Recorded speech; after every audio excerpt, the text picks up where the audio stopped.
What do you make of this game today? Thanks, Mark. Yeah, this is going to be a really interesting game. We have two teams that both had big wins last weekend, and so their ability to repeat coming into this game, I think, will be critical. Uruguay qualified for the World Cup. I mean, they beat Canada. It was a great game. Really exciting, 32-31 to Uruguay at the end.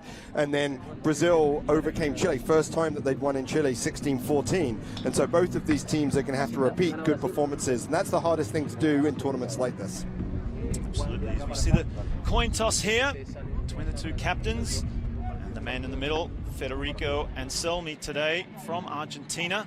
Looks like perfect conditions here, Mark. I think one of the interesting things about this game is that Uruguay really demonstrated a much more open game than we're used to. But here with Brazil, so Brazil have to repeat the people that are going to be really key is Silva and Bergo in the back row. They're both young back row forwards, and they're going to be coming up against a very experienced Uruguay side. And Verarado at tight head prop. Uruguay are tremendous at the scrum, so it's going to be important for them. And then Reeves at 10 is the big playmaker for them. He's got a big boot, big left foot, kicks for post, kicks for territory. He needs to find some ways to create more try-scoring opportunities. They only scored once last week. And then with Uruguay, real big challenge for them is they lost Santiago at 9. He was their big playmaker. They lost him early on. They were able to recover in that game, but Albanel, who's actually been playing 10 recently, steps in at 9. And then Andres De Leon, it's his very first cap here, so it's a big challenge for him. I think this is going to be a really interesting game to see how Uruguay do in coming back from winning the World Cup. And obviously no international players, none of their professional players for Uruguay. All 5 of the players that played in France were sent home. So that means an opportunity for some young players to get their chance today in the national jersey. Speaking of which, teams are lining up. We're about to hear the national anthems of both teams. These two teams have been at it since 1991. 13 times they've come head to head. And Uruguay coming up the victors in all 13 of those. Every game last week, the underdog won in the American Rugby Championship. So while Chile looks like Brazil looks like they're the underdog, let's see if they can pull it out again.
There we have it, folks.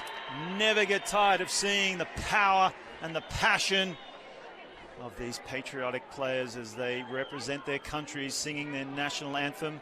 As mentioned before, Federico Anselmi from Argentina will be the man in the middle today. We have two teams at the top of the table. It's a top of the table clash of sorts. Pete Steinberg, USA, the only other team to win, but Uruguay beating Canada, which helped them book a ticket to the Rugby World Cup. And of course, Brazil edging out Chile in the opening round as well. So both teams coming off a win in the first round. Yeah, and I think this is going to be an interesting clash of styles. What Uruguay showed against Canada is this wider game. They create two lines of the attack, they hit the forwards or pass behind, and Brazil plays a territorial game. They look at Reeves, they look to play, and they need to turn those pressure into points. Uruguay have a lot of different players, particularly in the backs, some young players that are going to be really tested here. It's like one of those young players is about to get us underway. Number 10, Andres De Leon, on debut tonight. The unmistakable curly hair, expect to see plenty of him. A lot of nerves streaming through those veins. And a young man looking to make his mark tonight, especially against his opposite number, Joshua Reeves, who, as Pete Steinberg mentioned, is their main playmaker. They look to Reeves for answers, whether it be territorially or with points as well. He kicks for the posts, he kicks in general play. He is the general of Brazil. So let's see what Andres De Leon can do tonight. You are seconds away from the kickoff of this match.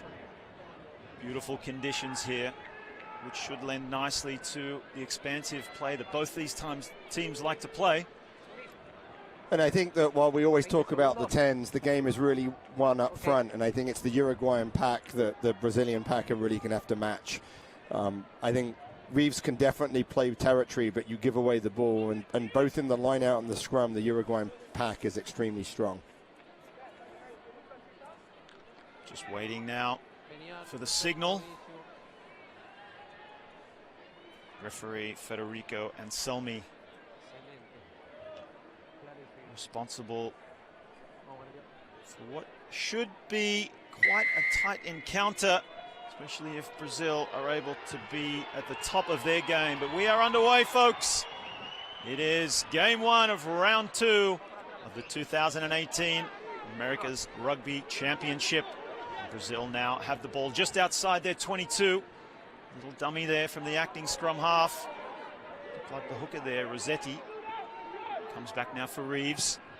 That left boot of his. Sends it long, but straight down the throat of Andres De Leon. Little fumble there, which buys the Brazilian defense a little bit of time. It's back to the air again, and we've seen quite a bit of this in these matches. Early kicking duels. This time now it looked like Duque, the 12. He can kick a ball as well, and he's got his team down just outside the 22-meter area of Uruguay. That's normally the way these two teams start. Yeah, I mean, I think that we're going to see a lot of this from Brazil. They're going to really look to push them back, and what was really impressive on that first kick by Reeves was the kick chase. Really, really strong kick chase, and that a good kick chase is what makes a good kick. So we'll be looking for Brazil to continue to put pressure on that. Expert comments of Pete Steinberg. Just stepped down as the USA national women's coach. Fantastic 7 years of running that program. He's done so much for USA Rugby. But Uruguay now, early penalty, first penalty of the match. Looked like in that line-out that actually Brazil didn't want to contest the drive. They may have identified that that's a strength of Uruguay. And now, of course, everyone's playing games around the line-out and the offside calls. And it looked like that Brazil didn't want to contest, except one of their players did. And that's all it takes to build a maul. So we'll watch for that at this line-out. Are Brazil going to engage, or are they going to not engage and try and get an obstruction penalty against Uruguay? Let's have a look and see. German Kessler, the hooker now with the throw. 23 years of age, just a young man. Comes down, flat ball now to the number 12. That's De La Corte. He's flat running again, met by strong defense. Pass out the back there. Some nice early touches already from De Leon. Now I just can't bring it in. It's a low pass. As Brazil plays quickly, a little stab ahead from Duque, but it'll be brought back for the initial knock-on. So some early nerves there, but it's like Uruguay making their intentions known. Yeah, and I think we saw that against Canada last weekend. Uruguay are playing with some width. Traditionally, they've been a very forward-dominated game, but you could see the forwards set a platform, and then they looked to move the ball wide. The one thing that happened last weekend is the Uruguayan back row didn't release the ball to the wings. And so moving it wide, but you want your wings in that space taking the ball, not the back row. And again, we saw Garizi there take the ball in instead of moving it. But this is the scrum. This is where Uruguay will really look to put some pressure on Brazil. Some new faces in the Uruguayan scrum today.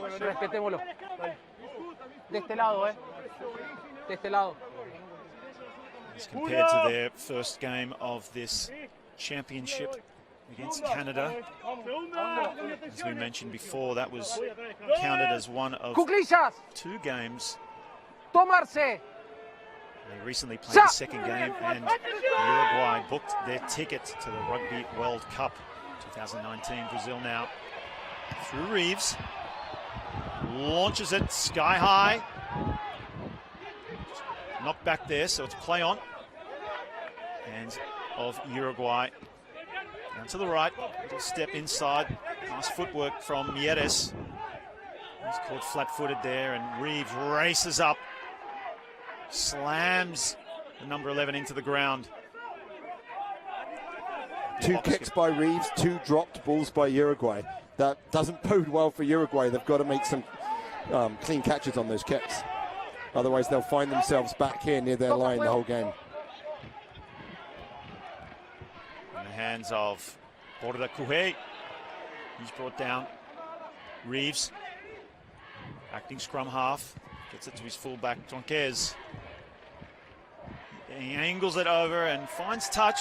So playing the territorial game once again with the boot, Brazil. And I think what Uruguay have to do is they're going to have to rotate very aggressively in the back 3 to cover that space, although the first 2 kicks were actually right at Uruguayan players. The wing dropped it and the fly half dropped it. So you'll see Reeves say, if you can't catch the ball, we're going to keep putting pressure on you. What Brazil need to do is they need to get their kick chase just a little bit closer so they can win that ball that's dropped. So what you're saying is if it ain't broke, don't fix it. Reeves will keep kicking if that's the case, but it's come down on Uruguayan side now.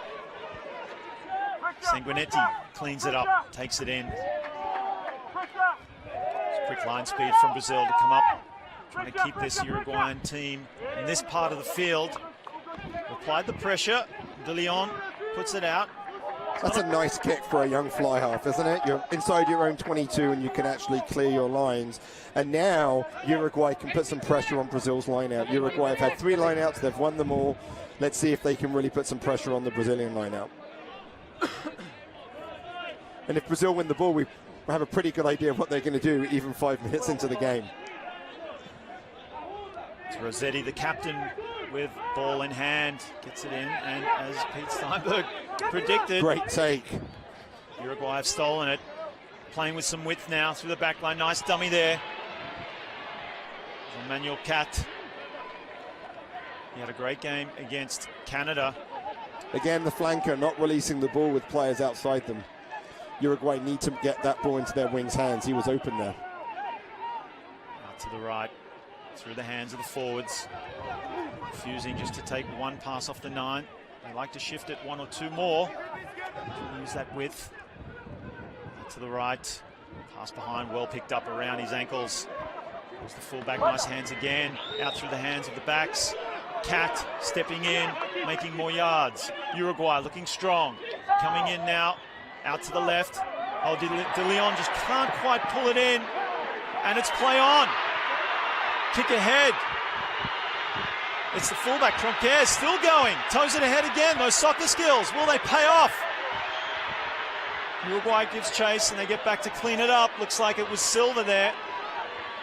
Did a great job, but they are under pressure, Uruguay. Brazil pouring through. Just settling things down now. Out to the back, under immense pressure, De Leon gets it away, but does it go out? No, it stays in, and now danger for Uruguay as Duque brings it forward, just inside the 22. Big test here for Uruguay's defense, especially in the middle. They need to just put pressure on Brazil in the middle. Here we go, out to the right, got numbers, can find space. Duque just takes it in, takes his medicine. Now, Abud. Trucking it up. Kuhei has to dig in for the ball. Back out to the right. Tronquez puts it out in the full. That's a poor option and poorly executed. So they certainly let Uruguay off the hook there, I feel. Brazil did. Well, I think that Uruguay left Brazil off the hook and then Brazil left Uruguay off the hook. So I think what happened is after that break, the game was just, the ball was too fast for Uruguay to play from, and then Brazil were here. But it's like you can see that Brazil really struggle, even with all of that possession, even in an attacking place, and even in an attacking part of the field, to actually create a line break. They're very aggressive. They are running into the players. There's actually opportunities with one more pass for Brazil. They came to that blind side, which is something Canada did very successfully against Uruguay, was attack the blind side. There's a weakness there. They came to the blind side. They had 2 players outside, and they didn't use them. Abrilo vos. Abrilo vos. Gracias. Kessler finds the mark as Uruguay attempt to bring it out. It looked like a little knock on, but we saw it, as did the referee. That's well spotted. Just a subtle little fumble there from the number 6 and captain Gaminara, and that is not the part of the field you want to do that, Pete. Well, I mean, I think that, like, you know, there are some places that you don't want to not ball on. Like, there are places that you just say, in this part of the field, we're just going to hold on to the ball. And near your 22 is one of those places. So to be able to take that in and knock it, not really excusable. Like in the last scrum, Brazil were just about able to hold on against Uruguay and win the ball. But they did it under pressure. And that, you can see it's happening again. Great solid scrum by Brazil. Out to the left now. Brazil looking strong. Duque takes it on. He's brought down nicely by Juan Manuel Cat. Coming back to the right. Strong running there. Aruda digging in Kuei again. One pass out. So close to the line. 5 meters out. Strong defense from Uruguay. Holding firm. Again, one-off runners by Brazil. Well, and that's a good run, but I think Uruguay can defend that. They're going to have to be a little bit more creative. And they have the try time. Back on the inside. Lovely pass by Reeves. Good presence of mind and vision. But that man, Van Niekerk, he is dangerous when he gets ball in hand. We didn't see enough of him in round 1, but he is growing in stature, and what a great early try for Brazil. And I think that, like I said, I don't think you're going to be able to break down Uruguay with just one-off forward runners, but that's a beautiful line. It's great timing by Reeves, and it's a great finish. And I think right now I would say that Brazil deserves that. They certainly have had the territorial advantage, and I think that they're just about holding on in the set piece. Uruguay, I think, have the, you know, doing very well in the line out, but in the scrum, Brazil were able to win that ball, which was the most important part of that attack. They just had to win solid ball with that solid ball. They were able to move it wide, make a break, and that's what took them there. Just wait for Reeves to add the extras. Not normally a problem for him from this range. Listo, juego.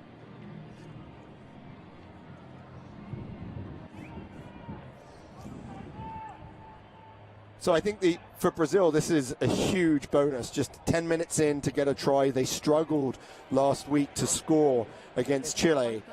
They actually had some really great phases of play, but I think that was the scrum and then Duque on the outside, creating that break, getting down near the line, really set it up. And Uruguay now know they're in a game. They had a great game 2 years ago, which is really where Brazil were the closest. And so Brazil are hoping for another one of those performances tonight. Brazil, of course, coming off a win in the first round.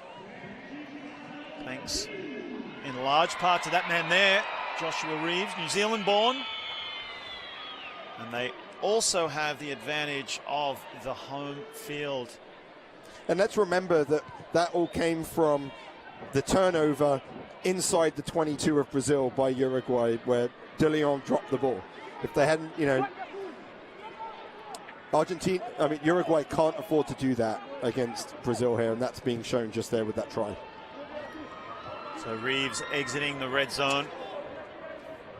Here's once again his left boot. It's brought down by De Leon. He sends it high. Joaquin Prada gives chase and he makes the tackle on Tronquez, the fullback. And Reeves is in that ruck, so they can't actually kick, so they're just going to have to reset the ruck. Lovely little run there from Borda Kuhe. He was under pressure. Borda Kuhe looks like someone who could actually do something. Oh, what a break. He goes Federado. And the offload as well, back on the inside. Sanseri. He's brought it down. Here they come out to the left. Brazil, charging run from Abud. And now, same way goes Brazil. Duque finds his number 6, Burgo. Strong tackle from Uruguay as they reform. Brazil looking strong, looking to double up on the try they just scored moments ago. Out to the right, Reeves looks for that inside pass again, but it's met with a strong tackle, a two-man tackle in that case. He's a slippery little runner, Kuhe. He's made an extra couple of meters, and now it's Paganini. Right now, Uruguay's really having some problems defensively. They're just not getting them down with the first tackle, allowing Brazil to get momentum, and then they're just not able to recover. Out to the left. Van Niekerk, the try scorer, loses the ball in the tackle. It's going forward, and it's play on. Kick ahead. Nobody home. Brazil coming across to chase. Fortuitous bounce there for Tronquez as he sends it down to the right, finds space, and that's a lovely kick. Just pinning Uruguay in their territory once again. Brazil looking strong, Pete Steinberg. This is already a great game. We've already had breaks of over 60, 70 meters from one end to the other. And I just think that what we're seeing here is teams that are growing in confidence with the ball in their hand as they go through the American Rugby Championship. The great thing about the ARC for the Americas is the ability of these teams to spend more time together. So here they are, they're in their second or third week together, which allows the coaches to install more and more complex attacks, which allows them to be able to generate the go forward that's happening. And I have to say that Federado with that break, I am impressed because he's there for the scrum. But for him to show that athleticism and make that break, I think is really impressive. And then we see the wonderful finish there of the try, and you can see the enthusiasm of Van Niekerk there just to be so excited. And it's 7-0, and I think it's 7-0 that's deserved. It's nice to see Van Niekerk get an early touch, and especially resulting in 5 points. Give that young man the confidence to perhaps show up even more in this match. He's a great runner. Uruguay now attempt to come out of the danger zone. Brazil putting pressure, piling the pressure on defensively. Reeves looking to get involved as well. It's a typical Kiwi fly half for you. Not afraid of contact. So one of the things that we should be looking at is the Uruguayan scrum half Albinel and his service. So far his service has not been very good. Right there, De Leon had to grab the ball behind him, jump up and get it. And he got a pretty decent kick away, but that's really going to affect them. And I think that lack of experience at 9 at 10 is really hurting them. Brazil have had one line out and they've lost it. Uruguayan's lineouts have been great. If Uruguay can continue to challenge for the ball, they should be kicking for touch more often. They've lost it again, and they have. Straight over the back and into the hands of the captain, Gaminara. Out to the left, quick ball now. Missed pass out to the wing. Bringing it back in, back to safety. That's good running there from, looks like Silva. Strong tackle, still going. As now Uruguay edge their way into Brazilian territory. Just tackled behind the halfway now. Back out to the left. Just too slow there from Uruguay at possession. They had an overlap and they just weren't able to hold on to it. And it's the a slow turnover ball creates now. a turnover. Here goes Brazil. Uruguay unable to hold on and capitalize. So once again, Brazil with possession where they want to be, where they've been most of this match. Driving forward. Slow ball at the minute. Duque sends it out to Reeves. Now out to Tronquez. 2-on-1 at the end. Benico goes without it. Just behind him. Cleans it up, but it's been deemed a knock-on by the referee. We'll see what the end decision is. So both teams have had success when they've passed behind their forwards to their backs and moved the ball wide. There's space out there. The forward runners are holding the drift defense, and they're creating that space wide. And again, it's so great to see the ball in the wingers' hands by both teams. When the ball gets into their wingers' hands, their wingers are a threat. And I think the more that they can do that, the more effective that they'll be. One thing's for certain, both teams are keen to send it wide, using the full width of the field. It'll be interesting to see what Uruguay do in the scrum, because they could just really pressure Brazil and try and get a penalty, as opposed to trying to use the ball. It'll be interesting to see if they test Brazil in the scrum and see if Brazil can be able to bring it up. And there's the penalty right there.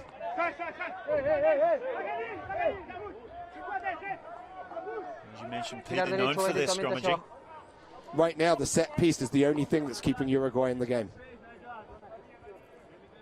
Yes, they haven't really been able to gain much momentum with ball in hand beyond the set piece.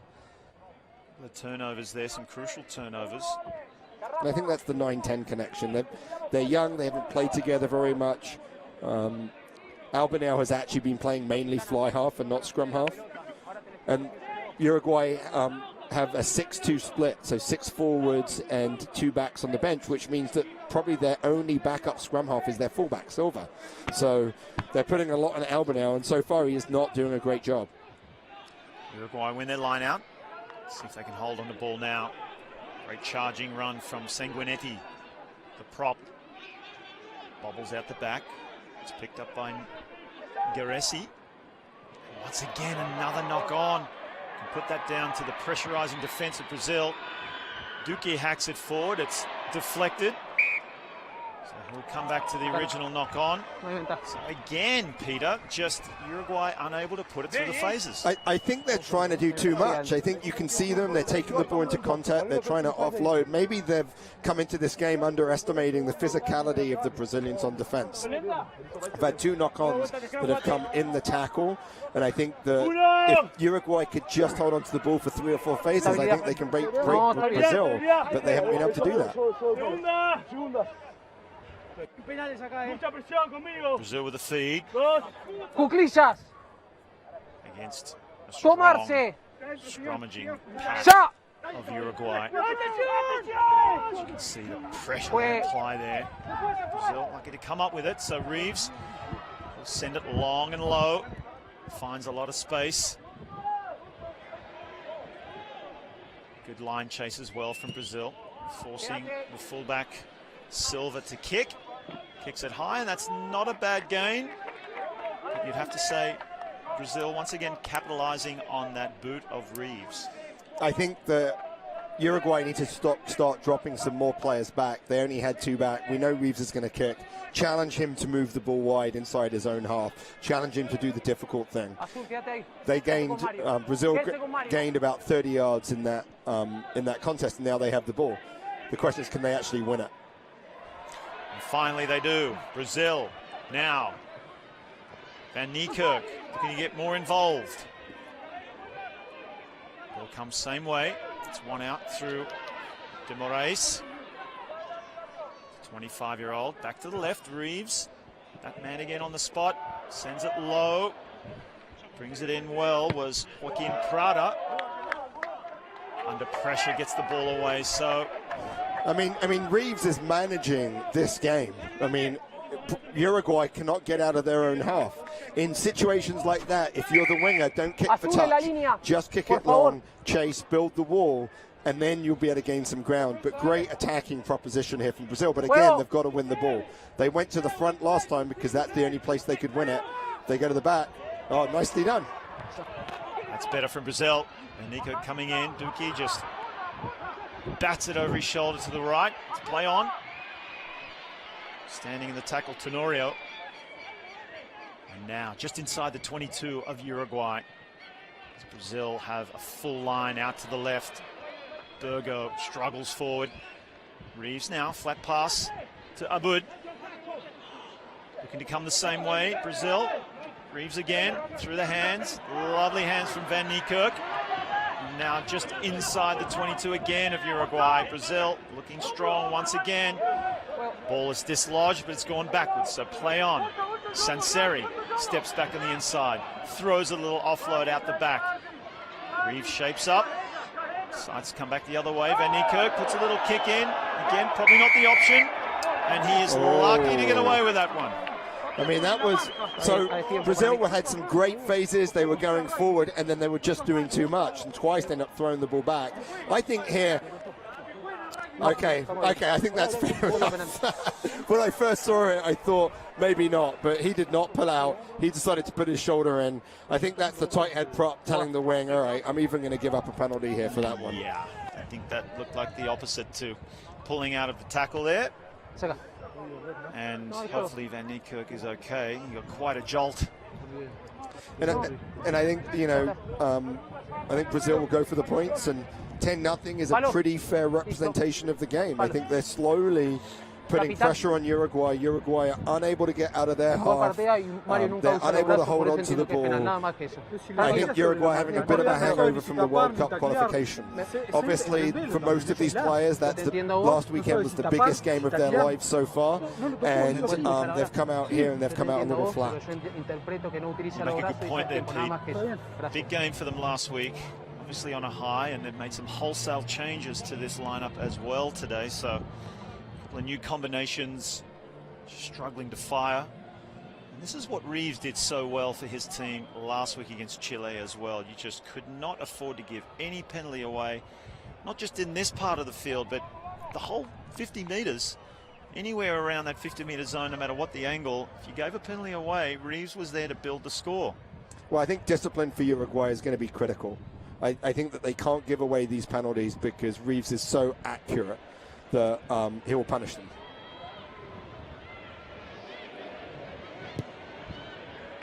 As he does in that case there. So building the score, as we said, Brazil comfortable now at 10 points to 0. The hosts lead Uruguay in this first game of the second round of the 2018 America's Rugby Championship.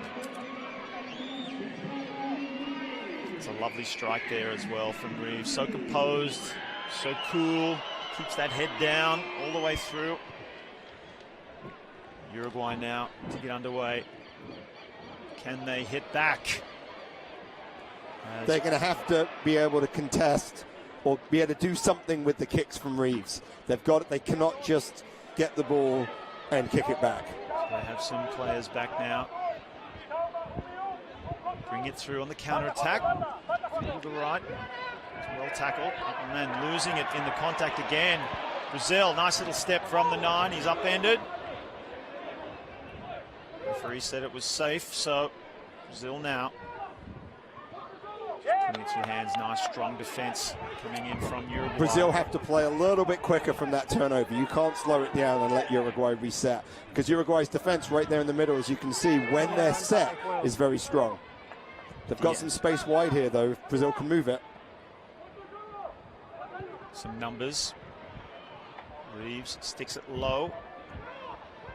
It's brought in, doesn't find touch. Quédate. And that's just straight back, just handing the ball back to Brazil. As Reeves, nice little swerve, he's got a 2-on-1.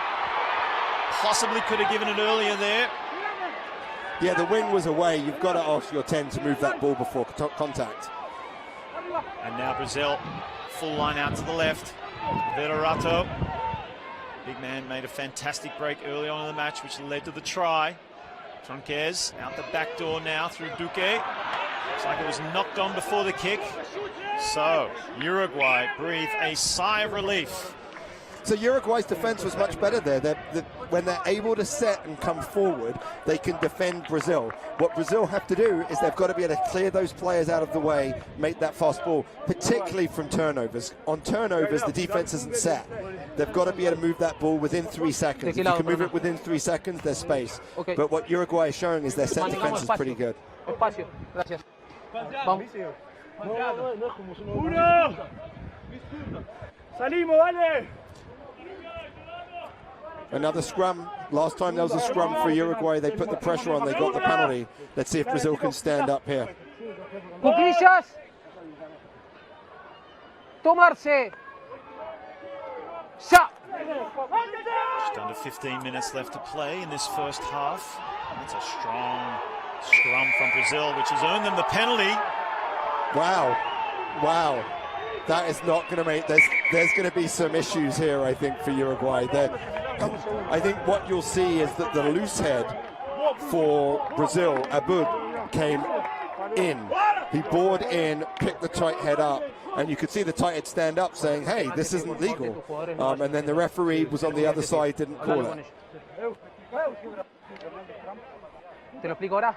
El Illegal or izquierdo not, se toma corto y lo empuja gained hacia some abajo y el psychological derecho va hacia arriba. advantage for Brazil there, doing whatever So they you can see here, he completely comes up. Actually, he didn't bore in. I thought it was boring in, but he did come up.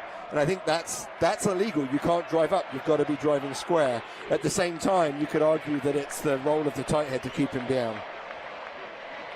But as you said, that'll be a big confidence booster. And again, another penalty and another chance for 3 points. And Brazil are slowly pulling away. Yes, they are indeed. Much to the delight of the home crowd. You can hear them getting behind the home team.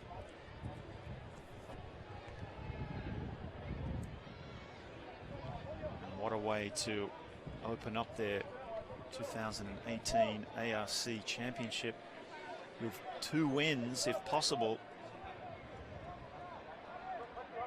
It's a rugby program that's just building and building.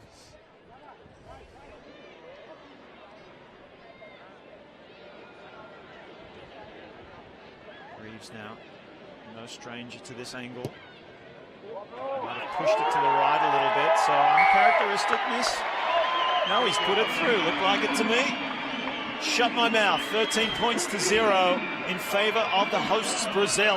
And Uruguay have been here before. They were 15-0 down after 25 minutes against against Canada last weekend, and they were able to come back. And I think that if I'm the Uruguayan coach, I'm there saying, hey, everything that they've had has come from our mistakes, our turnovers. We just need to hold on to the ball. So Uruguay to restart. It comes down in the hands of Brazil. Paganini. Reeves again. Chase may have been a little bit in front of him. Here comes Prada.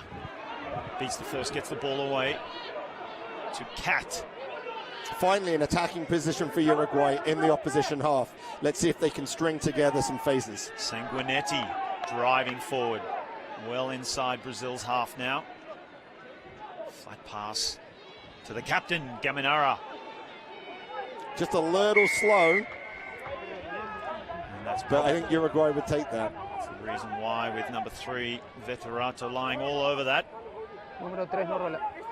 So finally, Uruguay with an opportunity to get on the board? Well, I mean, they put together 3 phases, and now they get a chance to some points. But that's sort of the first time they were able to put together 3 phases. Again, they've changed what they've done on Reeves's kicks. The last 2, they've run back, and they've been successful. They don't want to kick that back because they're going to lose. Reeves's kick is a good 15 meters longer than De Leon. So if they can get that ball, those deep kicks give you a chance to counter-attack, which is what they've done. And it gives them the opportunity here.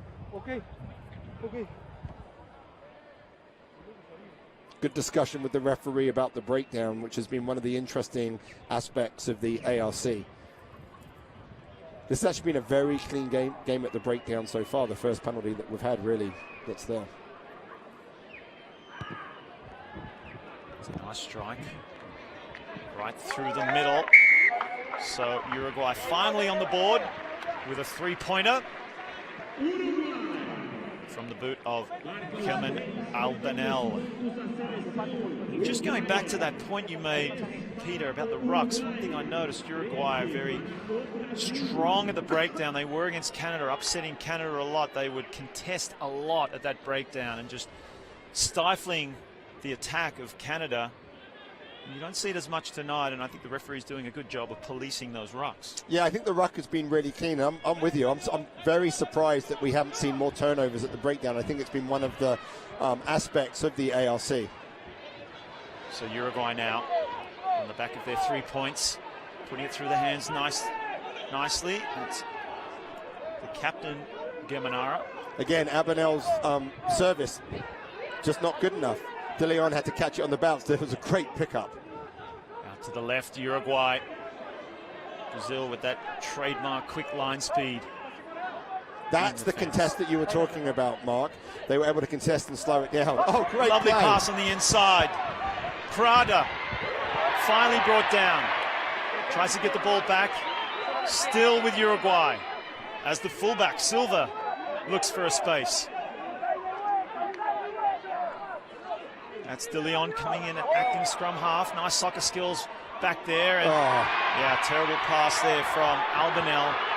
Straight into the waiting hands of the Brazilian player. That was Arruda. Nice step. Coming back, he's done well to get out of the danger zone. Brazilian jerseys coming in from all over the place now. Ball's been in play a long time. Players should be getting tired, but it finally comes down to a scrum feed to Brazil. Well, we've been praising the referee. I'm pretty certain the Uruguayans weren't happy there. It's very unusual in the modern game to have a ruck end with a scrum, and in particular to have that ruck end with a scrum on the defensive side. So it'll be interesting to see if we can get a replay of that to find out what the deal was. And now he's going to talk to the Uruguayan captain, who's in his ear all day. ¿Puedo hablar? Decime cómo puedo hablar. ¿Puedo hablar? Sí. Tengo muy lo que estoy viendo. Tenés que confiar en eso. No puede ser que cada decisión que tome, por más que vos pienses que sea bien o mal, te estés quejando de esta manera. Como capitán tenés que dar el ejemplo. Sí. Déjame controlar a mí el partido y vos controlas tus jugadores. Es lo único que te pido. Gracias. Nosotros estamos jugando al rugby y vamos 4 penales. Listo. En contra. Ahora, escuchame. Vos controlas tus jugadores y que yo controlo el partido. Gracias. Vamos, Mario, dale. Mario, retírate. It's one of the wonderful things about rugby is that relationship between the captain and the referee. In the very old days of rugby, the captains would actually get together and make decisions on calls, and this is part of that history. But I can understand why Uruguay are frustrated with Brazil simply doing a good job of slowing their ball down, and they're asking the referee to take a look.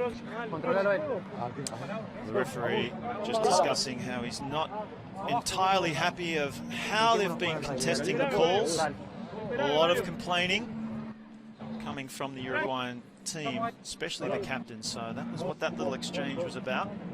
At the last scrum, the last Brazilian scrum, Brazil won a penalty. Another penalty here would be another 3 points. It'll be interesting to see if Sagario, the Uruguayan tight head, is able to control Abud, the loose head prop of Brazil, because it didn't happen last time.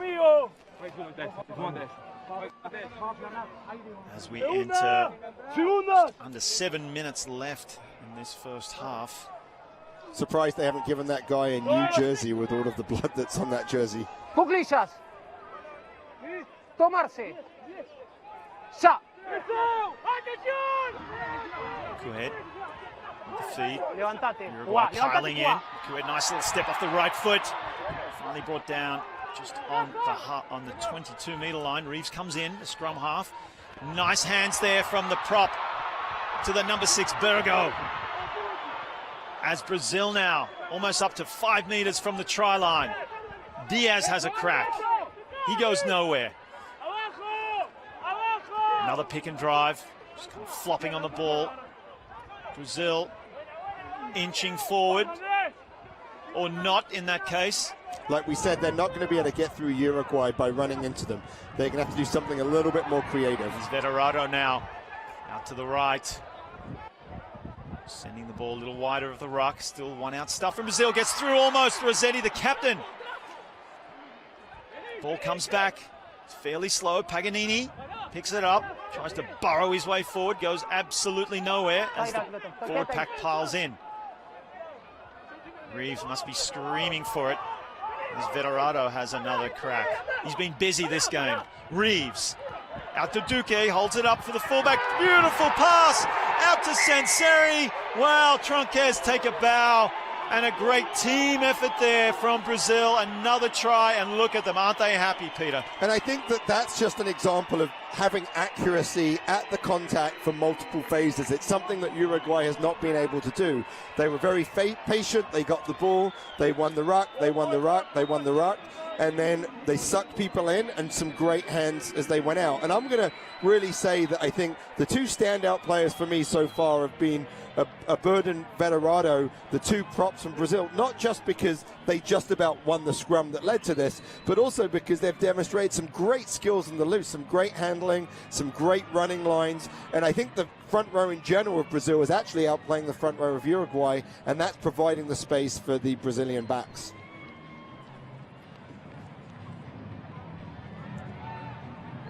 Felipe Sanseri, 23 years of age, try scorer.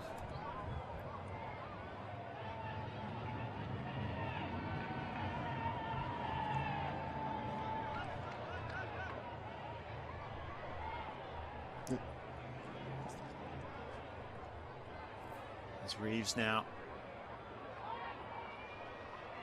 from a much wider angle. Can he add the extras? Nice strike. Crowd like it. He has such a beautiful strike. Such a beautiful strike. Didn't look like he got it that time though. Let's see from this angle. I don't think he looked happy enough. So the score remains 18 points to 3. I think the kickoffs have been interesting because Uruguay against Canada were really able to push the kickoff, and there they go. They won so many. It's interesting that that one they finally went short. Now they have the ball again in the opposition half. Here comes Uruguay out to the right. Prada coming back in field. Links up with his support. Ball out the back from the hooker. Kessler doesn't find its mark, so Albinel has to go back and clean up. De La Corte comes in as the acting scrum half. Same again. Steps, goes through. Met by 3 defenders. Recycles. As now Uruguay edging up to the 40-meter line.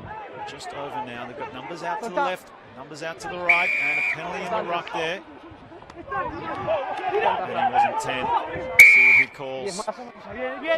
So penalty. I wonder if he's going to talk to the prop. That's a professional foul. That should be a yellow card. Let's see what he does. Capitán. He's calling the captain in. He's reaching for the pocket. It was, in fact, a professional foul. You're right, Peter. And I think that's Vetterado, who, after I just praised him, and that's going to be a big loss in the scrum, and it's going to bracket the half-time. It'll be interesting to see what Uruguay does here. They're down to 14. Do you kick the points, which will probably get close to the end of the game, or do you kick to touch and go for the line-out? Definitely a professional foul. You've got to be retreating, and you've got to let them go that 10 meters before you can play them, and they made the decision to go to touch. They're going to try and really pull this back, see if they can get close. Well, I don't know on what planet Veterato thinks that was okay. I think a little brain explosion from him. A little bit of complacency. He's had a great game, as you mentioned, Pete. Let's see how Brazil defend this maul. One of the mauls they didn't contest. And here they go. They delayed their contest and just went in low. It's a nice formation by Uruguay there. They're going to be able to get this going. Brazil doing a great job of disrupting it, though. They may have turned it over. No, still with Uruguay. Coming forward. And they take advantage of the extra man on the field. To the left, plenty of width. You can see that pass by Albinelli just isn't quite firm enough, not quite good enough to give Uruguay the attacking platform they want. And that's a great turnover. So Brazil out of jail. Ball goes out with just under 30 seconds left on the clock.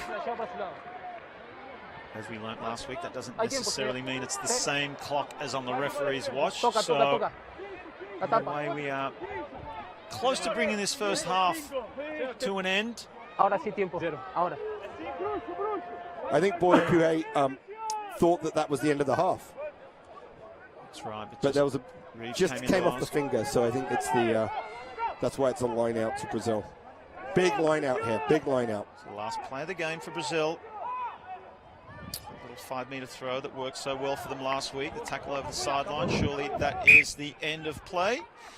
As referee Anselmi from Argentina calls the first half, and Brazil will go into the sheds with an 18-3 lead. It's been a very interesting, exciting match as well, Pete Steinberg. Oh, I mean, this has been a great game. It's been end-to-end stuff, and I'm really, really impressed by Brazil and what they've done. I think that Uruguay have a long way to go if they want to be able to come back in the second half. Got to make some adjustments and generally just have to hold on to the ball. Well, don't go anywhere, folks. Second half coming up.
And welcome back, rugby fans. Coming at you live from Estadio do Pacaembu in Sao Paulo, Brazil. Brazil, the hosts, are leading Uruguay in this first match of the second round of the 2018 America's Rugby Championship, 18 points to 3. Wow, what an exciting match it has been so far. Brazil looking very strong. I'm Mark Stabina, and with me is USA Rugby legend, the head coach of the women's national team for 7 years, Pete Steinberg. Well, plenty to say about this first half, Pete. Yeah, I mean, the ARC in 2018 has been the game for the underdogs, and it played out there in the first half. Brazil have never won, and here they are. It's all about feeding off the Uruguayan mistakes. Uruguay 3 times were in the Brazilian half, and just like this time, they find themselves at the end of the play all the way back near their half. And I think that that's one of the challenges that Uruguay have to have. They've just got to have more accuracy near their in the opposition half. So I think Brazil have done a great job of taking their opportunities, pressuring Uruguay and holding onto the ball near the line when they hold onto the ball. And they've done something a little different, a little play like this back inside from Reeves to Nijkerk. I think they've really shown the ability to break the Uruguayan defense. Straight up, straight into them, Uruguay do well, but anything where they move the ball has been good. And of course, Reeves' foot has just been really fabulous. He had one miss, but he's been kicking the whole game, and the scrum has been just a fascinating battle. Brazil were under pressure, but in that scrum they were able to move forward and really put pressure and turn it into another 3 points. Uruguay just have one penalty to show for everything that they've had, and it just isn't enough.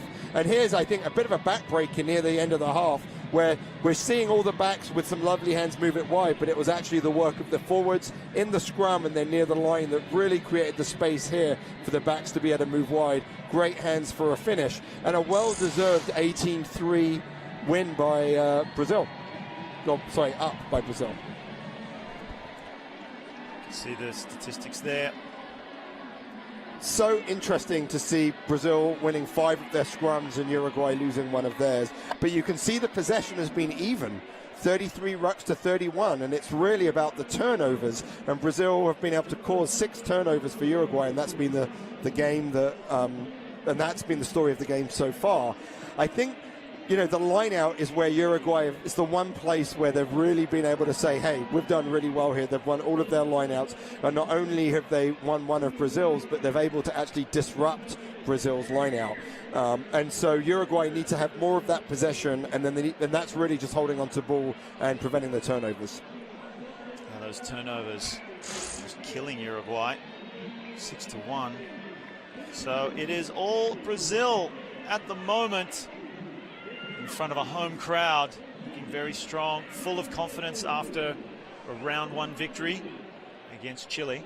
So I think the adjustment that Uruguay need to make, they're playing, I think, a game that's a little bit too complex for the players that they have out there. And I think that they need to, with their new 9 and 10, play a little bit more simply. They've won the ball in the opposition half. They've won it so quickly that they've dropped it. Let's play a little bit more direct. Let's hold on to the ball, and then those options will be available. For Brazil, the territory game is working, right? So they're using the territory and then the turnovers of Uruguay to be able to really be able to turn their pressure into points. Well, don't go anywhere, folks, as the second half is coming up. It should be a fascinating affair.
And welcome back to Estadio do Pacaembu in Sao Paulo, Brazil. We are due to kick off this second half of the first game of the second round of the 2018 ARC, the America's Rugby Championship. As you see, the host Brazil leading this match 18 points to 3 over rivals Uruguay. Only 3 points to show for their efforts today after a big win, 2 big wins against Canada, which booked them a ticket to the Rugby World Cup.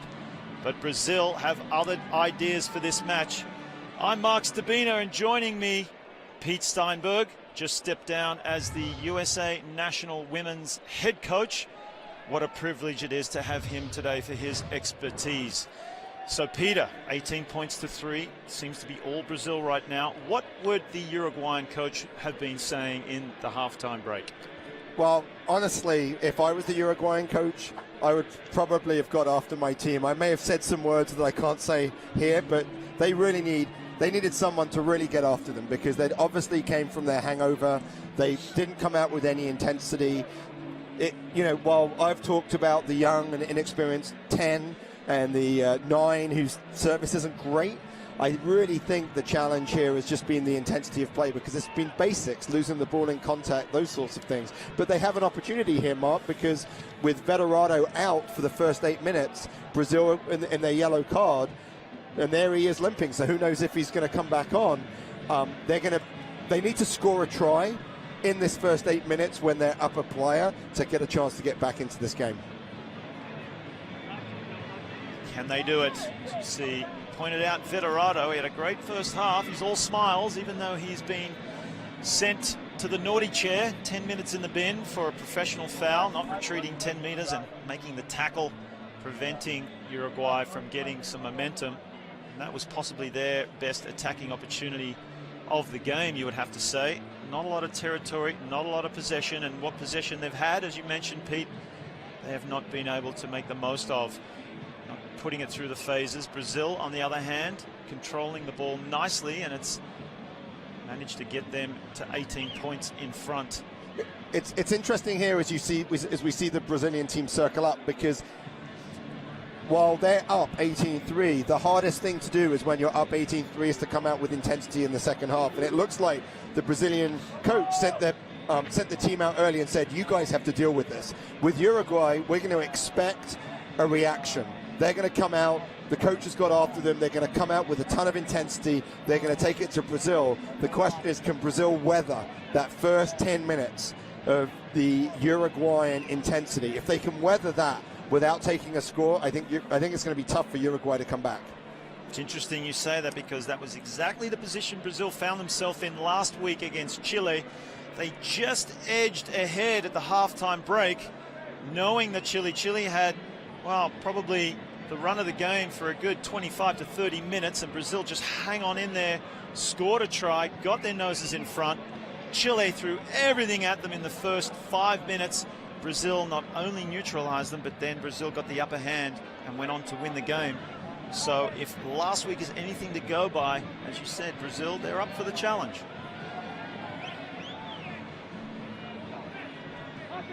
So Joshua Reeves,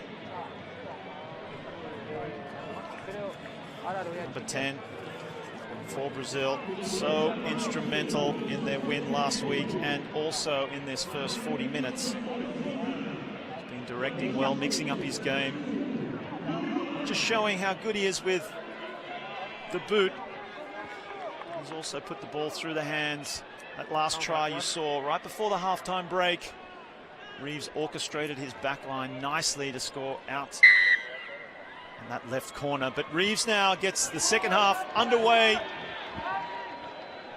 here in Sao Paulo, Brazil. And Uruguay need to answer, and answer quickly. To the right, better service from the number 9 after a shaky start. See if the combination can improve between the young 9 and 10 of Uruguay, Albanel and De Leon. You see those two there. Another high ball, has to bring it down from above his head. Sends a hurried kick into the air, and has come down for Uruguay. Numbers out to the left. Dummy. Managed to get, there was a penalty advantage being played as Silva comes back infield, finding support. Dummy, nice ball, some break. Can he get the offload away? Takes it in. Gaminara that was. A little bit of momentum now for Uruguay. They're playing the ball quickly. It's better play for them as Dotti gets over the advantage line. De Leon finds his centre out to the right. De Leon into half. Back to the left. Just on the 40-metre line of Brazil now. Uruguay, this is probably their best passage of the whole game. Little step back inside. Strong defence. Out to the left. That's quick ball for Uruguay. Unable to penetrate. Nice little offload back inside. Looking for another offload. Opening up the Brazilian defence now, Uruguay. Little flick out the back. De Leon finds the winger. Prada looking for work. Uruguay. De Leon. Nice flat pass out to the number 5 who brings it out as well. And now taking it through the phases nicely is Uruguay until, I should not have said that. I'm sorry, Uruguay. They did so well. They've knocked it on. And Brazil coming up with the ball. It's a long passage of play as Reeves looks to send it long. Nice soccer skills there. We're still going. Nice ball out to the left. The counter-attack coming in from the back line, but ends with Nieto just over the 40-metre line. So Uruguay finding themselves back in Brazilian territory. Nice footwork. Oh, just can't quite get the offload away. He shaped it up.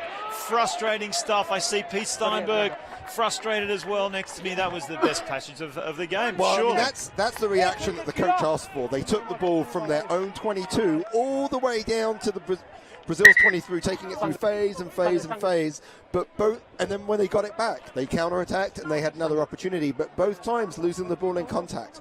I mean, I think that at some point Uruguay have to start looking at making some changes. Too many of their forwards are losing the ball in contact for them to be able to get there. But that was the Uruguay that we saw against Canada. That's the Uruguay that is playing this ball-in-hand game, which is different than what they traditionally play.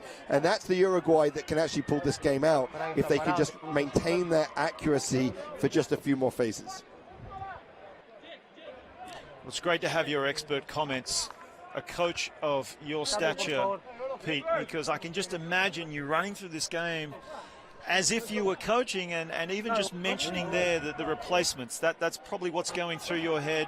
You in this situation would possibly pull a couple of players, send some fresh legs out there, and just guys that maybe could do the job that these players clearly aren't. I think so, but one of the interesting things about this scrum is that with Vetterara in the bench, Brazil need to bring in another prop, and it'll be interesting to see how Uruguay do against the backup prop of Brazil. Another great point as well. Vetterara still in the bin. The number 3 for Brazil. Surely only a couple of minutes away from returning, but as we saw him limping before, he had his ankle very heavily packed with ice. Well, there's a reason that if they haven't substituted him, even if he has a bad ankle, and the reason might be the scrum against a team like Uruguay. We'll see how Robolo does in these games, in these scrums. Tomarse. Shot. Juego. Brazil now through Duque. He was outside the 22 when he kicked. He keeps it in field nonetheless. Down now for that fullback, finds a space right through. Nice offload as well. That's Magno charging forward after Silva sent him away. Back to the left to Leon. Nice flat pass out to the wing. Mieres playing with confidence. Uruguay just coming forward, looking to build the phases yet again. Pulls it in nicely. Charging through was Dotti. Albanel out to De La Corte. Same way for Uruguay. Now it's the hooker, Kessler. What can he do? Still going, not held. Kessler gains another 3 meters. Slow ball for Uruguay now. Just allowing that Brazilian defense to line up.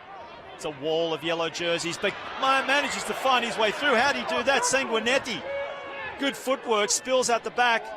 Albanel has to clean up, and he's lost it now. But Tranquilo. Tranquilo. Suelte. wow, this is turning into quite an exciting match. Uruguay Es acá, Nada más acá. throwing everything at Brazil right now. And Uruguay Tiene que need to salir get some tacleado. points here because they're really on the front foot. They're playing some really good stuff. They're really stretching the Brazilians. You can just see they're getting these half breaks and little breaks, and you know a few more phases and they can break it. And they've got to make sure that they get away with some points. It'll be interesting here, but it looks like they're going to kick the touch and take the advantage of 14 against 15. Pero Yo me tomo casi el short. no, haceme, pero acá. Me das esta foto, esto, mira. So as a Pará, coach, pero me das Peter, esto. would that Me das have esto been mucho claro para the mí. right decision? Oh, I think so. I think if you're playing to win the game, right, here you go. You're there. They're down 14 players. They're down one of their best forwards. You've got to take it to them.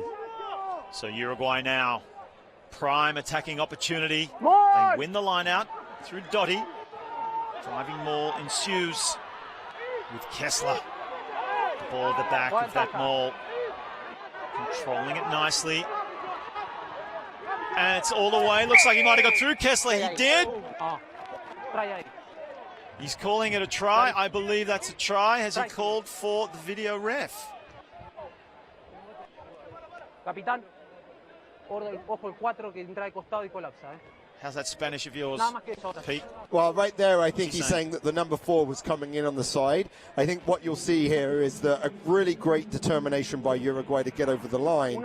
And Brazil have actually done a pretty good job of defending the maul, but the patience here of Uruguay, to be able to come through. I don't know if we look at that again, that may have actually been a knock-on. Well, I'm this not is, sure. yeah, this is why I thought he was waiting for a decision, but he'd already called and he was confident. But there just seemed to be some hesitation, and I did notice the ball kind of roll forward a little bit underneath. But Difficult to see if he was over the line. He doesn't. All he needs to do is put downward pressure, and the referee was actually in a very good position to call it. So I think we'll give him the benefit of the doubt. that's true. Well, it's exactly what they needed, Uruguay, just to make up some of the gap.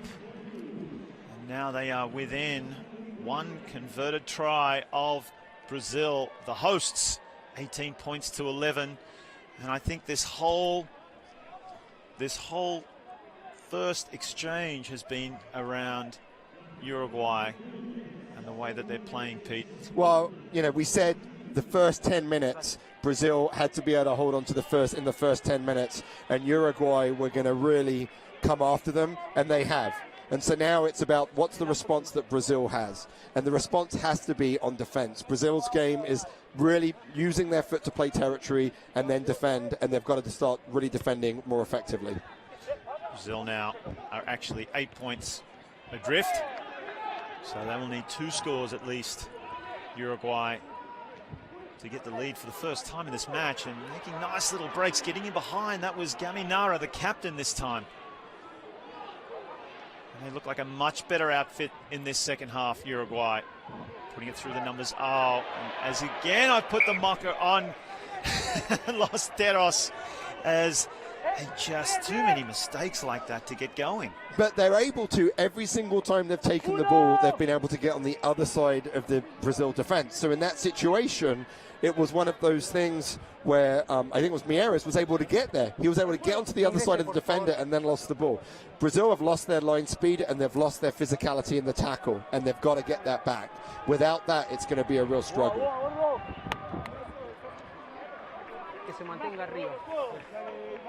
Substitution coming in for Brazil now. That's Juan Echeverria.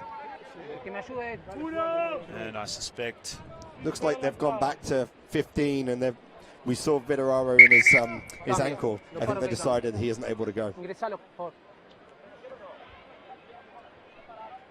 yes, he was looking very weary on that foot of his, that ankle. Came on for a short while, but very short-lived. We'll see what this young man Echeverria can do. Again, the scrum will be important, so it'll be interesting to see how he stands up. Tomarse. Arriba. 34 caps for Brazil. So, Acá no hay plenty of espacio. Es la experience. última. Si no hay espacio, no se puede jugar. Replacement prop. This is in fact his 12th ARC match. So no stranger to this competition either. Debut was against Paraguay, 2014. Cuclillas. Tomarse. Not a bad replacement Ya. for Vitorado at all. As Brazil on the 40-meter line now. Scrum just crumbles under the 18 pressure of Uruguay. abajo. Well, again, it's all about the scrum for Uruguay. It's all about their ability, Brazil's ability to hold up. It's been a real battle there, and that was one that Brazil needed to win. They're in the Uruguayan half they could play.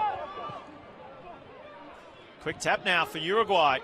Looking to speed up the game. They've done that. Great little break from Kessler. Has one on the inside. Albanel, still going Albanel. Uruguay looking menacing. Nice miss ball there, and once again, just an error in the contact. Gamanara, the captain, uncharacteristic from him.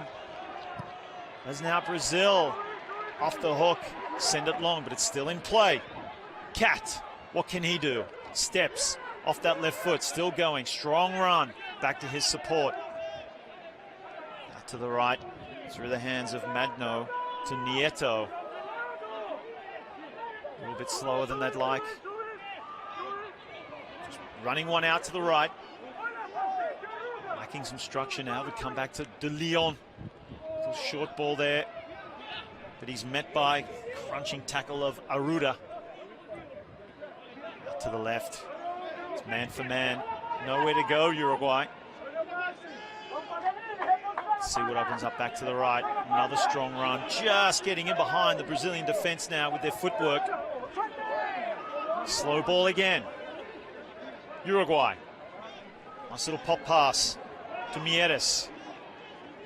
It's a little messy out the back. Might have been forward. Let's play on. Silva has some work to do. Looking stagnant now, Uruguay, as De Leon puts it through the hands. Nice step back to the inside, trying to force the pass and the contact once again. And Brazil will clear it. No, they'll run. The long kick down the center of the field. Nobody home. Uruguay being punished once again. As it's cleared, but Pete Steinberg. I'm not the coach of Uruguay, and my hands are going up in shock every time they do it. I mean, they're playing such wonderful stuff. If they could just hold on to the ball. And Brazil, to be fair, they're scrambled defense. They're working very hard, and they're just about being able to hold on. And it's going to be interesting to see if they, Brazil playing defense. They've played defense for the first 12 minutes of this half, and that's going to begin to drain on you, and the ball has been staying in play. So that on defense, when you're having to launch, recover, I think what we're going to see is that unless Brazil can get some ball and hold on to it, Uruguay are going to get more and more of those breaks. I mean, I think Nieto, the number 8 for Uruguay, is really beginning to punch through and run through some of these Brazilian tackles, and I think the Brazil need to gather some time. This is, maybe a tactical injury, right? Let's give us a break. There's an opportunity. Let's take a big deep breath, and let's take this opportunity where we have the chance to win the ball inside Uruguay's half. So it's a big line out here. They've struggled with it so far in the game. Rossetti sends it to the back. Brazil now, nice flat ball, strong running from the winger coming in. Tenorio is now the replacement. Diana takes it forward. Reeves takes it to the line. Good defense from Uruguay. Diana again for his second touch. Still just kept on their side of the 40-meter line. Great hands there from Brazil, using everyone out to the left, ending up with Van Niekerk. He brings it in, strong run, play on, good presence of mind as well to get an extra couple of meters as Brazil threaten through the hands of Aruda. He takes it forward. Reeves wants it, sends it to the back. Nice long spiraling pass out to Tenorio again. Just takes his medicine. The backs pile in to win the ball. Counter ruck coming in. from the lively winger Mieres. Now, another great run from Pombo, the replacement. Going left and right, but a poor pass goes to ground, and Tenorio can't pull it in. So Brazil, again, threatening, but Uruguay holding firm. So this was the challenge that Brazil had last week. They've got the ball, but they don't have anyone that's really a game breaker. The tries they've scored have been from Uruguay's mistakes. Uruguay's defense looks very solid. They kind of can let Brazil have the ball and hold on. And Brazil doesn't look like they're actually going to break them. However, for Brazil, that was a good sequence of play to build their confidence and also give them a little bit of rest. Right, so they had a little bit of rest. They're still down in Uruguay's half. If they can hold on for a little bit, Uruguay are going to kick. Brazil can get the ball back again and get right back into Uruguay's half. Again, the scrum. Can Uruguay really turn the screws at the scrum? As you mentioned, that little bit of rest, even though they had the ball in hand, much harder to defend. And they've won the scrum against the feed, so Brazil see what they can do. Duque takes it forward. He's been somewhat quiet for a man of his experience. Flat pass, as flat as you can make it, to Diaz. Reeves gets it away quickly, goes to ground. Senseri tries to pull it in, he can't. So this might be an opportunity for Uruguay. Oh, it's bobbled at the back by Van Niekerk. Still, ball's bouncing around. It's like hungry hippo out there. Se tira, el 14. So Brazil end up with a penalty. So that's one of those laws that you need to know. If a player goes down and dives on the ball, you have to let them get back up. I really think that's a rookie mistake. It was great pressure by Uruguay on defense. Finally, a mistake by Brazil, and it looked like Uruguay were going to capitalize. And they've again given Brazil a chance to take a big deep breath, clear their lines, take another line out. Uruguay are going to start running out of these chances. They still have to score twice. So right here you can see he dives down, and you cannot dive on top of him when he does that. You have to let him get up. Brazil clearing their line nicely through Reeves. Brazil have had a great success at the very front of the line out and at the very back of the line out. When they're thrown in the middle, Uruguay have really disrupted. So I expect them either to throw at the front, which is easy to win but isn't good, useful possession for attack, or to go to the back and then hit a runner in the midfield just like they did last time. Well, against Chile, they used a move where they just hit the stationary man at the front, went straight back to the hooker. I've seen that only once today. Reeves, flat pass to Duque, dummies. Takes it forward now, still going Duque, he's held up. See if they can hold him up the whole way. Still going Duque, strong run, great run. Still going, wow. Excellent effort, but he's been stripped in the end, so maybe went a little bit too far. Very ambitious play as Uruguay now. Trying to bring it out of their 22. Didn't expect that ball. Magno out to the left, looking quite weary, a bit tired. That's the replacement. Limpio.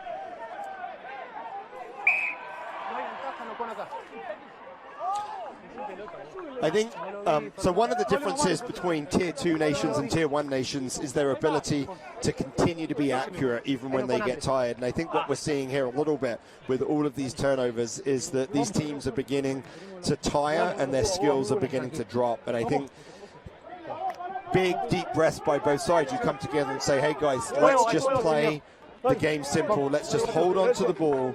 If we can hold on to the ball, especially for Uruguay, we know we can break them. And for Brazil, it says, hey, if we can hold on to the ball, let's turn them with a kick and let's really put them under pressure near their line. It's a great point by Pete Steinberg. Just say long passages of play resulting in plenty of fatigue out there for these players. Penalty. Taking it quickly now. Uruguay. That's Diana. Out to the right, through the hands, all the way out to Prada. A little pop back inside. Good support there from Albanel. Getting caught in the ruck quite a bit. You see again, just with some of the footwork, managing to get in behind the defense, Uruguay, of Brazil. As you mentioned, Pete, Brazil's lost a little bit of that line speed and that strong defense, enabling Uruguay just to get in behind as they still have the ball. Possibly why they're still going through the phases, not as much under pressure in the tackle as Brazil get a little bit more fatigued. De Leon finds his forward runners. Albinel to Dion again, back on the inside. Looks like he's got some fresh legs. Haven't seen too much of him. Silva, he's the danger man for Uruguay. A fantastic game against Canada, opening up the scoring up there, and another mistake in the contact, allowing Brazil to send it long, but he's kicked it out on the full. Could that be fatigue as well, Pete? Well, I think so. I mean, I think this is now becoming a scrappy game. For the first half, I was really impressed with some of the play, particularly by Brazil, but Uruguay is still having some turnover problems, and I think that was a mistake. Fortunately, the referees brought it back for the advantage from the initial knock-on by Uruguay. But this is really going to be about who can put together the longest passages of accurate, mistake-free play. Uruguay need to do that a couple of times to be able to put it out. Brazil's probably pretty happy with a scrappy game the way Uruguay is playing. They haven't created many try-scoring opportunities since they've last played. So I think that it'll be it's going to be an interesting challenge. Just on 20 minutes left to play in this second half. Brazil still ahead, but only by 8 points. Uruguay have been threatening in this second half, showing what they are capable of. I think that, I think subs are going to be important. Uruguay haven't brought anyone on, so they're going to still have some fresh legs off the bench. And remember, they've got a bunch of players that didn't play last weekend. So even while it's a week between games, for Uruguay, this is their third game, because they played 2 games against Canada. So they're going to have some heavy legs as they get into this, especially with players that aren't normally in a professional environment. That ability to repeat week after week is tough. Brazil know that, and they've already brought some people on. So I think that as we get into the last 20 minutes of the game, the Uruguayan coach needs to be thinking about who can I bring on that can give us an impact? Who can I bring on that can do something that can get the 2 scores that we want? And remember, as long as Uruguay is in Brazil's half, they've got a chance of getting the first score, which is 3 points. And so for Brazil right now in this scrum, let's take it to them and let's make sure that we have an opportunity to be able to go. And it looks like Uruguay do have a couple of they've brought their subs on, especially in the front row. And so that front row freshness, take it to them, win the penalty, score that first 3 points, and then you're just a converted try away from pulling this game out. Cuclillas. Tomarse. Uruguay looking to inject some energy with those replacements. And you can see that scrum applying the pressure, and they've come up with the ball down to the left. Little pass out to the number 12, De La Corte, still going, and it's a knock-on yet again for Uruguay. So I think they're showing their inexperience here. Without their professional players from Europe, they're not showing the composure that they need to win this game. They're trying to win the game on every play. So you can see these little offloads are coming in. They're feeling the pressure. I mean, you know what it's like, Mark, as a professional player. You see that clock continually tick down. You know you've got to do 2 scores, but that's not how you get there. What they need to do is they need to just stay calm, hold on to the ball, working through the phases, and they'll be able to break Brazil.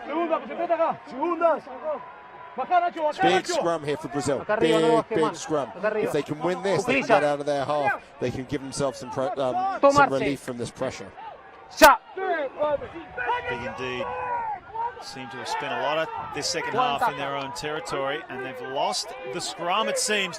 Uruguay now, and it's advantage as well. So what can they do? See them with renewed energy and gusto. The captain, Gaminara, taking it forward. Here come the Uruguayan pack within 5 meters of the try line.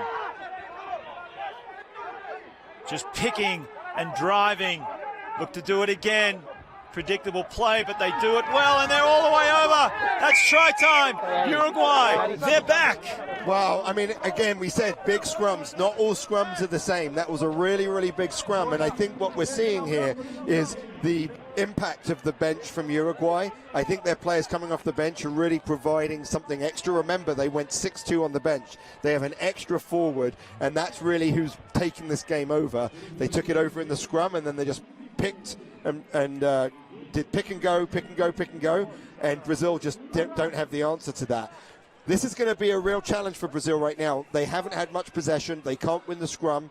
Their line-out has actually been pretty solid in the second half, but they've got to play the territory game. They've got to make Uruguay go the length of the field, because Uruguay haven't shown that they can do that yet. It's interesting when you said big scrum for Brazil.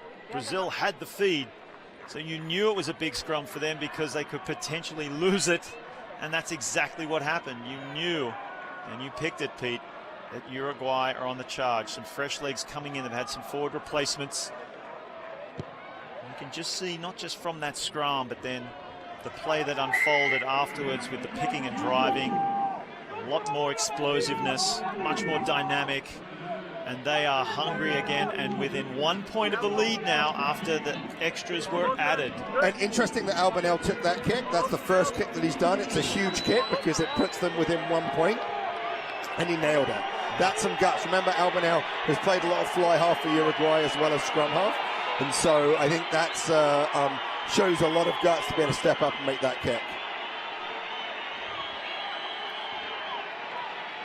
Albanel, 12 caps for Uruguay,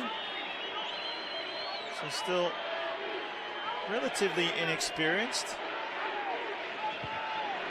compared to some of the other backs in the back line. Miera's 53 caps, Prada 38, and Silva, of course, at fullback, one of the most experienced backs, 44 caps.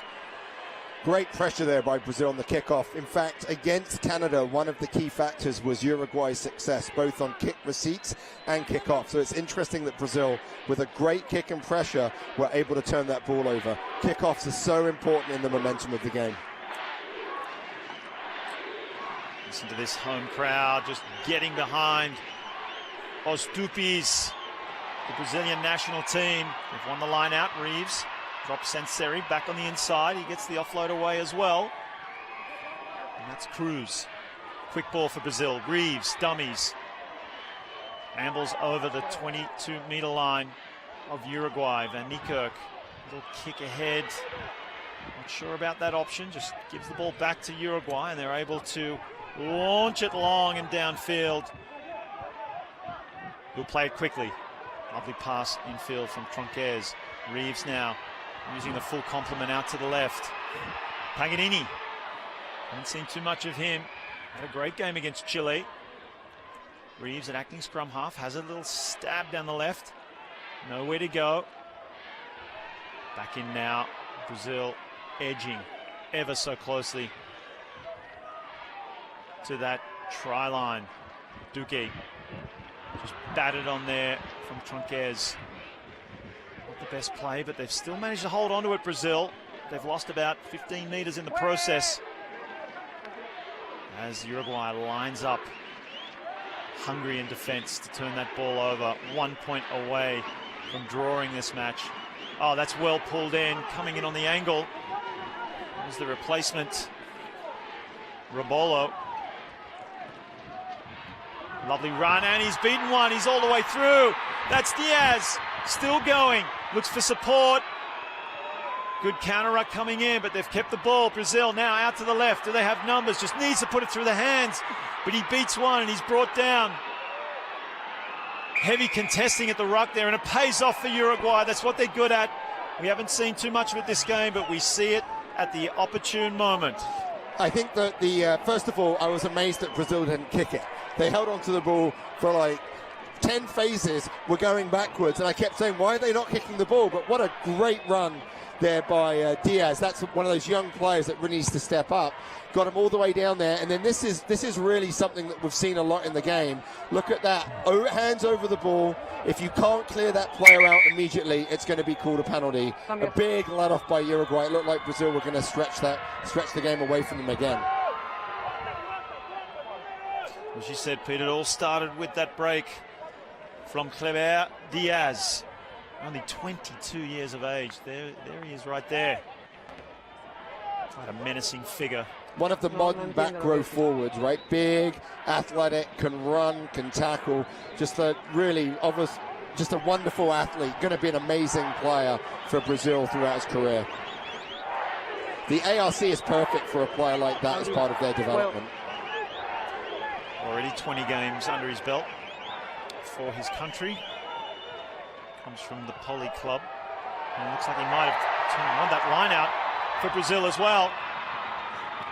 So here they come, yet again, on the 40-meter line, out to the left. Plenty of numbers. Good tackle, but standing firm. Reeves calling the shots. Misses him though, and it's lost in the tackle. Good tackle from Uruguay as they play quickly. And that's gone forward, so it'll be pulled back. Well, the game's certainly opening up here, Pete Steinberg. So one of the hardest things to do is when you bring your subs in is to get the lineouts right. And so Uruguay have had 9 clean lineouts. They bring their subs in and it's the first lineout that they've lost. And I think that that's one of the challenges that you have when you bring subs. Your subs never quite have the same reps. But the game is opening up. It's getting a little sloppy, right? But what it's going to be is just a little bit of composure when someone's got an opportunity just to hold on to the ball a little bit longer and then use that opportunity. But the game has turned, in my mind, around the scrum and Uruguay's opportunity with their subs to really put the pressure on. What I've been impressed with from actually both of these teams is when the ball is turned over, how quick they are to get that ball into space and look to capitalize on the turnover. Nice pass there from Albinel. He's growing in structure. Albinel, of course, moving out to number 10 now to make way for Inciarte, the scrum half replacement. Cat has to do some cleaning up. No one home on the left. He's taken away. He's beaten one. Can he beat another? Gets the pass in, but he went out first. It was a nice run from Manuel Diana, the replacement. Great vision there to be able to look up and see on the blind side. There's actually a lot of opportunity on the blind side, and I think that they're great defense by Brazil. They got players there. There wasn't a lot of space, but what you didn't want is you didn't want to go out of bounds. That's the one thing you don't want to do. It's just an automatic turnover. Stay in bounds. Big number 8 like that needs to be able to stay in. Well, that's surely in the top 5 of coaches' pet peeves. Yeah, that's true. As they say, it's the 16th defender. Stay away from it. Shortened line out by Brazil because they've struggled in the line out, and one adjustment you can make is to go short. Rossetti throws it to the back. Brazil now in their red zone. They find Saviour in Reeves. Ball still in play. Keeping ball in hand now in Uruguay. He does this very well. The fullback Silva just manages to find the space, but throws a little controversial pass. Again, it's that offloading contact, trying to do a little bit too much. Silva did such a good job on that kick. It's interesting because Brazil's kick chase is not as strong as it was. If you remember in the first half when they had those kicks, the chase was great, but Silva there was 4 players in front of him. He was able to get around them. Just hold on to that ball. If it's not there, hold on to it. Although I think Uruguay will be okay. They'll say, we'll take more scrums. Definitely, we'll take more scrums. We'll show our dominance. Very kickable penalty here, so if Uruguay get a penalty from the scrum, it's going to be their first lead. Absolutely, let's not forget. 1 point in it. Here at Estadio do Pacaembu, Sao Paulo, home of Os Tupis in this case. Strong scrum from Uruguay, penalty to come as well, so they'll have a crack. 2-1. Easy pass, try time, they don't need the penalty. They've scored, and now Uruguay, for the first time, take the lead. Uruguay really showing some quality here. So again, in the scrum, like we said, it was just a penalty. The referee called the penalty. Because they were going forward, the back row was not able to get off the scrum. You can see the wheel here, very difficult. the flanker's taught to take the outside player, which is what he did. Number 8 made a great choice and great support by the scrum half. And 2 substitutions scoring that. Think that might be a little forward? You can tell by my face on that replay. I mean, it's definitely pretty close. The referee was right there and he called it, so he'll give it to him. Well, he certainly did his absolute best to mess that up. So in this second half, it's been all Uruguay, and I don't see an avenue back for Brazil. Their game has been based on territory and defense. They've lost their line speed, they've lost their physicality, and so their kicks are just not working. They're going to have to come up with something else. My guess would be that Reeves needs to do some attacking kicks. Really slow down that the defense of Uruguay. Little chips over the top or up and unders where you can really feed off a misplay. That's the only way I think Brazil are going to get back into this game. And no more scrums. Don't drop the ball. Don't cause any more scrums. Uruguay are just dominating that area. It's absolutely highlighting the prowess of Uruguay's scrums. And Reeves, can he be the man to pull Brazil back into this match? 5 points down, 6 points, in fact. And I think for Uruguay, now they need to change the way they play. They're up 6 points, just like they did there. They've been running it from the kickoffs. First kickoff, they said, hey, we're going to play territory, play direct, hold on to the ball, dink the ball into the 22, turn Brazil, make them go 80, 90 meters to score the try that they need. This is not unlike early on in their match against Chile last week. Brazil seemed that Chile were just all over them, dominating. The kicks were defensive kicks, and it was actually a turnover and a counter-attack try that got them back in the lead. And maybe they can come up with something similar, but Brazil, nice breakaway, getting deep into Uruguayan territory. But they want that ball back. You can see the hunger of Uruguay, just defending this lead now. Comes through Reeves, Duque. Over the top, the ball goes behind Tronquez. Another nice dummy and well brought to the ground by Cat. Using the width, Reeves in at 10. Long pass across 2 bodies. In the middle of the field, almost dead center of the field, Brazil. Reeves, his pass goes straight to ground. Cleaned up and nice little chip ahead. And just does not make it in. So the replacement, Rodriguez, could have been a hero there if that ball stayed in. He could have been. There's some opportunities. One of the challenges with Reeves is he's got a great foot, but he just stands a little bit too deep. And so it's really hard to be able to attack some spaces. There are actually some holes in the Uruguayan defense. A couple of players outside the 3rd or 4th defender. That's where Brazil, when they have the ball, they need some runners to come through there. But you can see tired bodies, tired legs. There's going to be more breaks here, so the game's not over.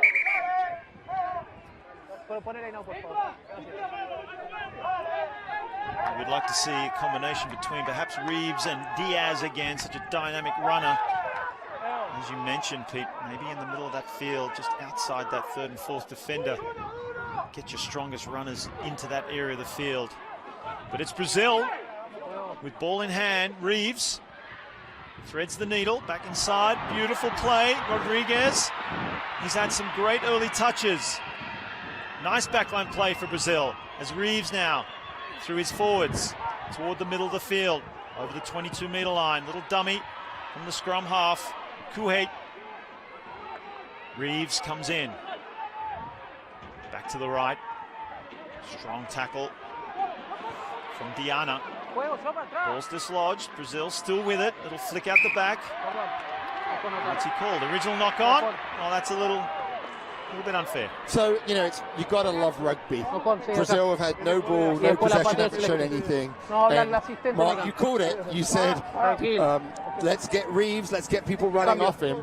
And that's what they did. They were able to make the break. That space is out in the middle of the field, right next to the ruck. Uruguay's defense is very, very strong. 2 passes out, I think they've got an opportunity. But here's the scrum. At the last scrum, Uruguay said, hey, we're just going to drive and drive and drive till we get a penalty. My guess is that they're going to try and do the same thing here and see if they can relieve the pressure.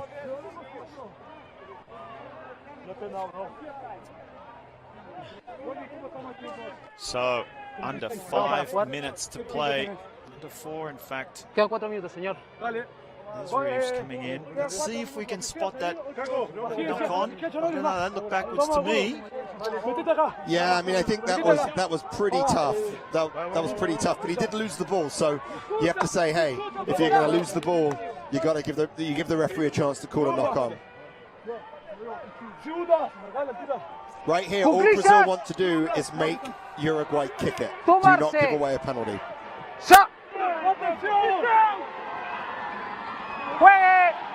Scrum from Brazil. And they've won the ball straight to the middle. Oh, and he's lost it again. Just in the contact. I'm wondering if that ball is slippery out there because we've seen it all game.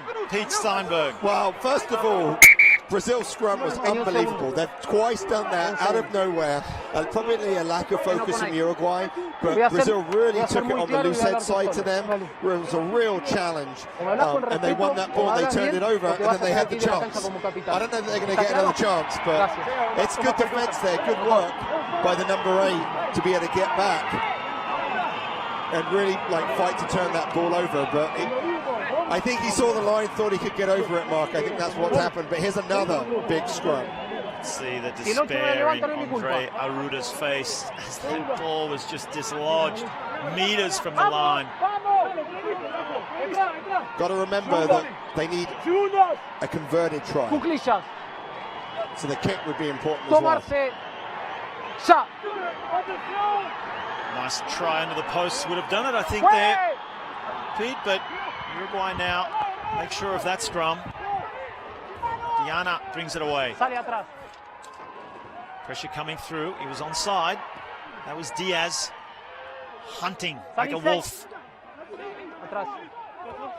Brazil edging on the offside line. Going to turn this ball over to get another chance to score. They need a converted try.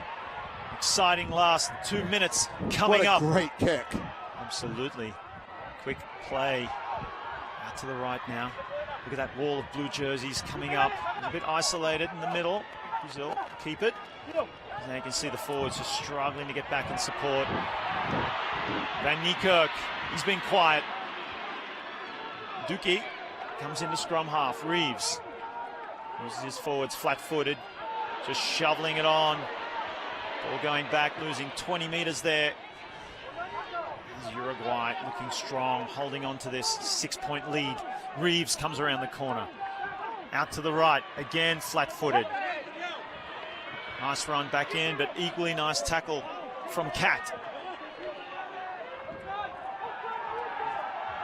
Pressurizing defense. And Reeves just kicking it into space. Interesting option there. Nearly a minute left. Still with ball in hand, but losing yardage. Brazil almost up to their 22-meter line. At one stage they were at the halfway, and that's hit the head of Silva, and it's going to be called a knock on. And wow, I'm still. Are you thinking about that kick? I'm trying to work out what was going on there. I'm not sure what Reeves was doing. He just, I thought he was up and he was going to try and kick it to touch, but the game's not over and they're not up.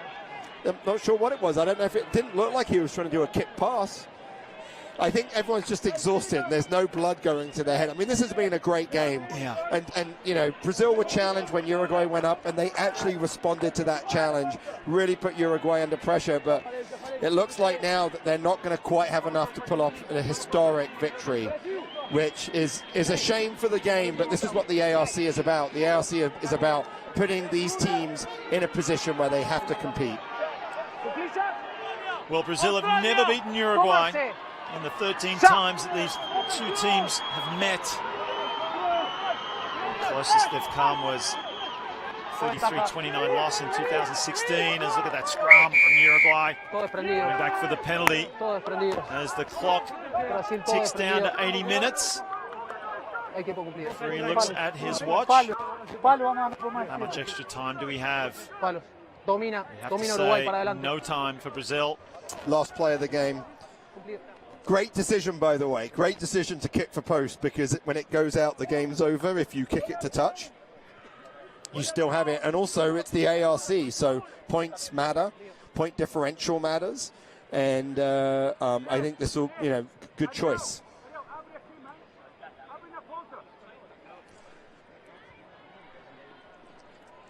So with Uruguay, with this victory, they're already at the top of the table with a maximum of 5 points. This will keep them at the top of the table. And of course, making this kick means that Brazil don't get a losing bonus point, which at the end may end up being important. That's how tight this ARC competition is. So exciting. See how far this championship has come. These close matches. Really seen a blowout. Crowd doing their best to put the kicker off his game, but it's all in vain as he puts it through the posts, and the referee calls full time. Uruguay take out this one, 27 points to 18 over the hosts Brazil. A fantastic, exciting match of rugby. Plenty of rugby going on, some weary legs at the end of the game, and we really saw the full gamut of rugby from both teams. They were mixing up their play. We saw a strong scrum from Uruguay, obviously, but then on occasion, Brazil not just upset that scrum, but turned it around and won the ball themselves. So, yeah, I mean, I think the quality that Uruguay had showed through. In the first half, they were very flat, and Brazil really took the opportunities that were given to them. Uruguay were dropping the ball, Brazil were kicking it, they were turning them, they were pressuring them. But in the second half, my guess is the coach got after them and they came out a different team. And for about 75 minutes, they completely dominated the match. But as soon as they went up, Brazil had a gut check and they said, hey, we're not going to go down without fighting. They had some great phases and they had some opportunities to pull it out at the end. And as you said, Mark, remarkably, one of those opportunities was from a Uruguayan scrum that Brazil won. And so just like a wonderful game, it was open, a great advert for rugby and for the ARC, and a great opportunity for these nations that are growing to be able to play games that matter, that are close, and there'll be a lot of players that really learn from it. Well, let's listen to these interviews.